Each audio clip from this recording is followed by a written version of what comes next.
બનાસકાંઠા જિલ્લાના દિયોદર ખાતે બનાસકાંઠા સાંસદ ગેનીબેન ઠાકોરનો આભાર દર્શન કાર્યક્રમ અને સત્કાર સમારોહ યોજાયો। લોકસભાની ચૂંટણીમાં ભવ્ય જીત બાદ બનાસકાંઠા સાંસદ ગેનીબેન ઠાકોરનો ઠેર ઠેર જગ્યાએ આભાર દર્શન કાર્યક્રમ તેમજ સત્કાર સમારંભનું આયોજન કરવામાં આવી રહ્યું છે। ત્યારે દિયોદર વાગડવાડી ખાતે બનાસકાંઠા સાંસદ ગેનીબેન ઠાકોરનો આભાર દર્શન કાર્યક્રમ તેમજ સત્કાર સમારંભ કાર્યક્રમ યોજવામાં આવ્યો। કાર્યક્રમની શરૂઆતમાં કોંગ્રેસના કાર્યકારી પ્રમુખ નરસિંહભાઈ રબારીએ સૌને આવકાર્યા હતા।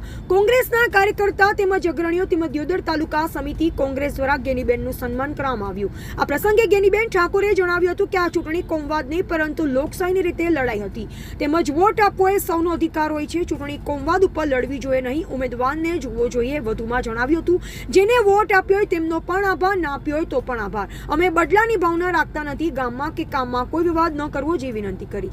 આવનાર ચૂંટણી ખભેથી ખભો મિલાવી આપણે ચૂંટણી લડવાની છે તેમ જણાવી આ પ્રસંગે દિયોદરના રાજવી અને પૂર્વ સરપંચ ગિરિરાજસિંહ વાઘેલા, દિયોદરના પૂર્વ ધારાસભ્ય શિવાભાઈ ભુરિયા, જિલ્લા કોંગ્રેસ પ્રમુખ ભરતસિંહ વાઘેલા, કાર્યકારી પ્રમુખ નરસિંહભાઈ રબારી, ભેમાભાઈ ચૌધરી સહિત કોંગ્રેસ કાર્યકરો ઉપસ્થિત રહ્યા। સમગ્ર કાર્યક્રમનું સંચાલન વાઘજીભાઈ જોશીએ કર્યું। એવા જયંતિભાઈ ઠક્કર, સિયોરી, કાંકરેજ। મતદારોનો આભાર દર્શક કાર્યક્રમમાં અમારા સૌ કોંગ્રેસના આગેવાનોએ હાજર રહી મતદારોનો હૃદયપૂર્વક આભાર માન્યો છે।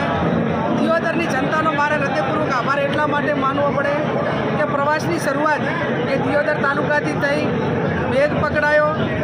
સમગ્ર જિલ્લાની અંદર એનો પવન એકદમ પકડાતો ગયો। બનાસકાંઠાએ સમગ્ર રાજ્યને મનોબળ પૂરું પાડ્યું।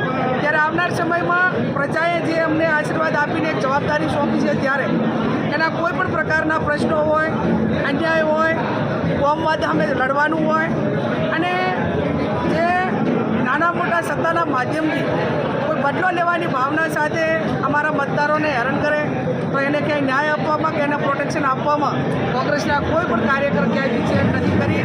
અમારા રાષ્ટ્રીય અધ્યક્ષ રાહુલજીએ પણ કીધું છે કે ડરો મત ને ડરાવો મત। તો આવનાર સમયમાં તમામ મોરચે લડીને જે જિલ્લાની અંદર આ તાલુકાની અંદર ભાઈચારાની ભાવના રહે, નાના મોટા પ્રશ્નો જે કાંઈ વ્યક્તિગત હોય કે સામૂહિક હોય એ તમામ પ્રશ્નો ઉકેલવામાં જે અમારા લેવલે જે કાંઈ નિર્ણય લેવાનો થતો છે, મહેનત કરવાની થતી છે તો આમાં ક્યાંય પીછેહટ નહીં કરીએ। ફરી પણ હું તાલુકા કોંગ્રેસ સમિતિનો અને દિયોદર વિધાનસભાના તમામ સમાજના મતદારોનો હૃદયપૂર્વક આભાર। દારૂને લઈને અનેક સવાલો ઉઠાયા છે, શું યુવા ધન બરબાદ થતું અટકે, મહિલાઓ શાંતિથી પોતાના બાળકોને ભણાવી શકે, રહી શકે, દરેક પરિવારની ભાવના સાથેનું વાતાવરણ થાય એ માટે ક્યાંક નાના મોટી બદીઓ અને બદીઓનું મુખ્ય જે કંઈ કારણ છે કે રોજગારી હોય અને પૂરતી રોજગારી નથી મળતી અને એના કારણે ક્યાંક ને ક્યાંક આ બદીઓના રવાડે ચડે છે। તો આવનાર સમયની અંદર યુવાનોને રોજગારીની વાત કે નાના મોટા પ્રશ્નો હોય, પોલીસ તંત્ર રેમનજર હેઠળ હપ્તાના માધ્યમથી જે દારૂનો વેપલો કરીને યુવાનોને બરબાદ કરે છે તો ક્યાંક ને ક્યાંક એ હવે પોલીસ સામે લડવાનું કામ પણ કોંગ્રેસ પાર્ટી આવનાર સમયમાં કરીને એક ભાઈચારાનું વાતાવરણ અને યુવા ધન બરબાદ થતું અટકે એના માટેના પૂરા પ્રયત્નો। પૂર્વ ધારાસભ્ય કટાક્ષમાં ઘણું બધું કહી દીધું છે, શું કહેશો? પોતપોતાના વિચાર મૂકવા માટે લોકશાહીની અંદર સ્વાતંત્ર્ય છે અને એમનો વિચાર મૂક્યો જે એમનો વ્યાજબી વિચાર હોય એ મતદારોએ સાંભળ્યો અને આગેવાનોએ સાંભળ્યો। કોણ કેવું કરતું હોય છે એ જે તે ગામની અંદર જોતા હોય। વાત એ હતી કે આ ચૂંટણી જે બહારના લોકોએ આવીને લડે તો બહારના લોકોનું બનાસકાંઠાના જિલ્લા ઉપર કોઈ અહેસાન નથી અને જ્યારે એ પ્રમાણેનું જ્યારે વર્તન થતું હોય ત્યારે સ્વાભાવિક છે।